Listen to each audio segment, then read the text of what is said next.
నమస్తే బేతాళ దేవా నమో నమ. అందరికీ నమస్కారాలు. శత్రువుని శాశ్వతంగా లేకుండా చేసే శత్రు బారి నుంచి మిమ్మల్ని బయటికి రప్పేయడం జరుగుతుంది.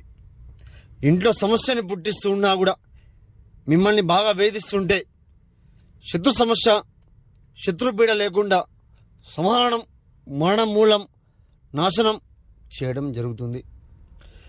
ఏ సమస్య ఉన్నా కూడా గురుగారికి ఫోన్ చేయండి, సమస్య లేకుండా చేయడం జరుగుతుంది. ఎన్నెన్న చోట్ల మీరు వశీకరణ పూజలు, చాదవడి పనులు చేపించుకొని పని కాకుండా ఇబ్బంది పడుతూ ఉంటే సహనం ఏకం, సంహండం మంత్ర సాధనం, ఏకం సమం నాశనం, మూల మంత్రం, మరణం, తాండవం వికృతం చేయడం జరుగుతుంది. మంత్ర శ్లోకం, మంత్ర సాధనం ఏకం, కరహం, దివే దివే సంహండం నాశనం, మహాకాళి ఏకం, వచనం, మంత్రశూలం చేయడం జరుగుతుంది. గురుగారికి ఫోన్ చేయండి, సమస్య ఏమిటో చెప్పండి, ఆ సమస్యని లేకుండా తొలగించబడుతుంది. ఏ సమస్య ఉన్నా కూడా మరణం, మూలం, నాశనం చేయడం జరుగుతుంది.